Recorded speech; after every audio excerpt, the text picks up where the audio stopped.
Central Georgia sits between Atlanta and Macon. Small towns, back roads, and growing communities that don't always move with the big city headlines. January felt quieter, slower, more deliberate. And before we dig into the numbers, I want to explain why I'm comparing today's market to 2019. Now, I don't have a crystal ball. I'm sure you've heard me say that. None of us do. Any number of things could happen that shift the market. Economic changes, policy decisions, world events. What I can do is help you understand what's happening right now using the closest example of what we have to a normal real estate market. For most of us, that was 2019, before panic, pressure, and extremes took over. So let's walk through what Central Georgia actually did in January 2026 and why it feels familiar. Let's do a quick overview. Across Central Georgia in January, 900 homes sold. That's about 3% fewer than January of last year. 5,145 homes are for sale now, and that puts us at 5.6 months of supply. The average days on the market was 63, and the average sold price was $348,251. The median sold price came in at $310. Average sell to list ratio was 94%. Now, none of that points to a market in trouble, but it does point to a market imbalance. Homes are selling, but not instantly. Buyers are active, but they're selective, and sellers are adjusting, they're not dictating. That's really what a functioning market looks like. The average sales price in Central Georgia was $348,251, like I said. That's down about 3% from January last year, but it does not really mean that home values are falling. What changed is what kind of homes sold. January had fewer luxury closings and more mid-range practical homes changing hands. When the mix of homes shifts, averages move even when values stay steady. This is classic winter behavior. It's exactly what we saw in normal markets before 2020. Sellers averaged 94.3% of list price in January. That's slightly softer than the last few years, and that's kind of a good thing. Buyers have a little bit more room to negotiate again. Sellers who price correctly are still closing. This isn't a market of overpaying or undercutting. It's fair, it's balanced, it's functional. Homes spent an average of 63 days on the market in January. Now, before 2020, that was completely normal. Good homes still move. Others need price, condition, or strategy adjustments. January is slower by nature. Holidays are over, spring hasn't quite started yet, and experienced agents expect this pause every year. This is rhythm, not risk. Now let's talk about interest rates and as they stand today.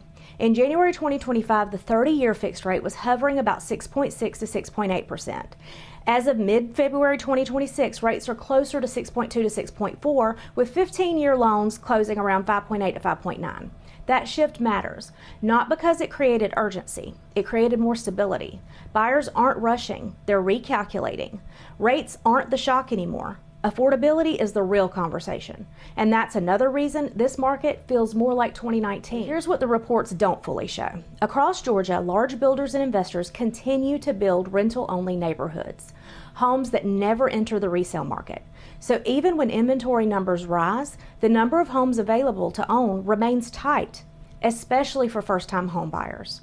That's why frustration still exists, even in a balanced market. It's also why this isn't a market where anyone should expect a huge win. Not buyers and not sellers. The win right now is making the numbers work. Price, terms, timing, repairs, all of it. That's where experience matters. Not hype, not predictions, just problem solving. Now let's zoom in. Central Georgia sets the tone, but your county determines the outcome.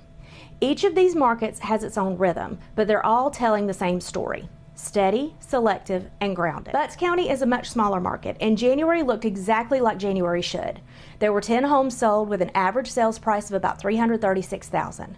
Homes spent about 32 days on the market. It's quiet, it's steady, and it's very sensitive to pricing.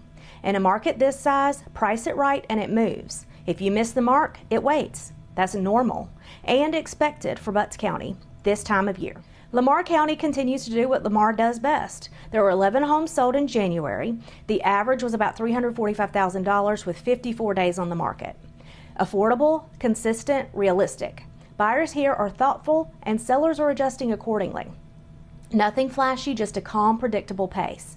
That's a healthy sign. Henry County remains the engine of Central Georgia.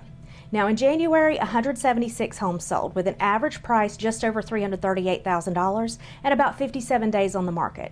It's still busy, but it's no longer frantic. Buyers are careful, sellers are strategic, and homes are moving when the numbers make sense. That balance is exactly what keeps Henry strong long term. Monroe County continues to attract a very specific buyer. There were 20 homes sold, and they averaged at about $410,000 with 49 days on the market.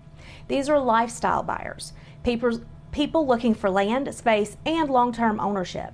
Fewer sales, yes, but strong intent, and that matters more than volume alone. Jasper County was quieter in January, but still steady. 16 homes sold with an average price around $364,000 and 67 days on the market. Homes that were priced right moved. Others waited. This is a patience market, and in Jasper, patience usually pays off. Spalding County remains Central Georgia's most affordable option. In January, 52 homes sold, and that was averaging at about $271,000 with 77 days on the market. That affordability keeps first-time home buyers engaged, even as some move more slowly this time of year. Spalding continues to be a key entry point into home ownership, especially when buyers are thinking long-term. Here's the honest takeaway. January didn't bring surprises, it brought more normalcy. Compared to 2019, this market feels way more familiar, seasonal, steady, and grounded in reality. I can't predict what will happen next month, nobody can, but what I can do is help you understand what's happening right now so that you can make the best decision for your situation. I'll keep breaking down the story behind the stats, county by county, month by month. Until next time, let's make it make sense together.